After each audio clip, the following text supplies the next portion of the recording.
Hi, welcome to the channel. So, you know how some countries claim to be advocates for democracy and freedom and all that rosy stuff? Well, sometimes hypocrisy is all it's about. Now, we're going to talk about how the UK is demanding that Roman Abramovich, former Chelsea owner, hands over the proceeds from the sale of Chelsea, which he was forced to sell, by the way, he didn't want to Ukraine. Now, it seems like bullying to me. It seems like just old fashioned schoolyard bullying, except this time it's the big boys. Now, what the UK government is doing, they're claiming, you know, moral issues around this. Now, let's break it down. Plainly, that is.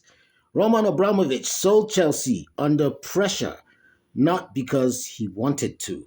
He didn't feel like cashing out. He sold because sanctions were placed on him and it left him with no realistic choice.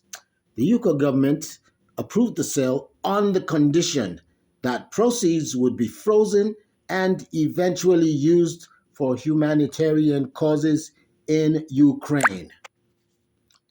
Now, this is where the tug of war starts. Now, those proceeds, about 2.5 billion pounds. My Igbo people like to call it Mama Charlie. Okay, now it's just Charlie. 2.5 billion Charlie notes. That is pounds. Still legally, it's Abramovich's money. Now, he has said he wants it to go to victims of both sides of the war, not just Ukraine, but Russians who are affected also. Now, the UK is now insisting that it must only go to Ukraine. Now, that is what feels and looks like bullying. Now, here's why. The UK didn't seize the money outright or in court or anything like that. There's been no convictions against Abramovich. He hasn't been legally proven to have funded the war. Yet, the UK is saying you can't have your money unless you use it exactly how we say you should use it. That's not justice. That's not rule of law. That's political bullying. Now, the UK is arguing that it's a moral issue, not just a legal one. They say that Abramovich benefited from his proximity to the Russian state. And according to them, Ukraine is a clear victim of the war.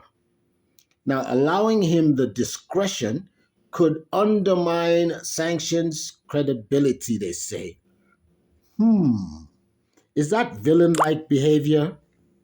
I think so. But it's also wartime politics. That's what it's called. Now, here's another dangerous part of it. If a government can force a private individual to redirect legally owned assets without any court judgment, without any charges against him, then I think your rights become conditional, not absolute. Now, today it's Abramovich. Tomorrow it could be anyone else. It could be any foreign investor. It could be a political uh, opponent of some sort. It could be anyone. It could be just anyone caught on the wrong side of the power tussle.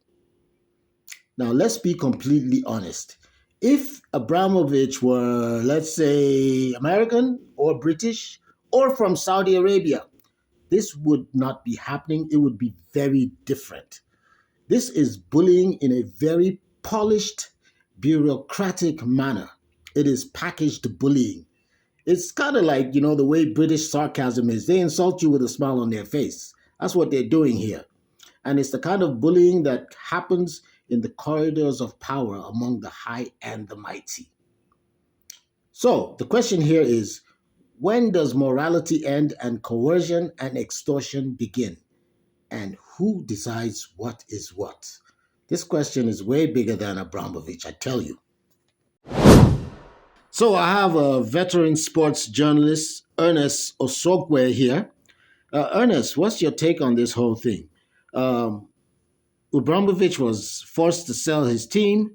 Um, Now the money's in the bank, and the UK government is insisting that he has to send it to Ukraine and not all the victims, not the Russian side of the victims of the war.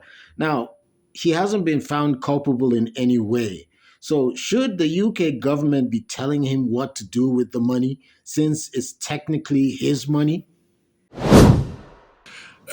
Well, Al, I am very glad that you mentioned the fact that the money belongs to Abramovic in the first instance. And that is the truth. And going by the rules of international the conventions, the British government cannot and will not spend that money without the input of Abramovich. He must sign off on the money because it is his money. So the British government cannot spend it arbitrarily, despite what they say.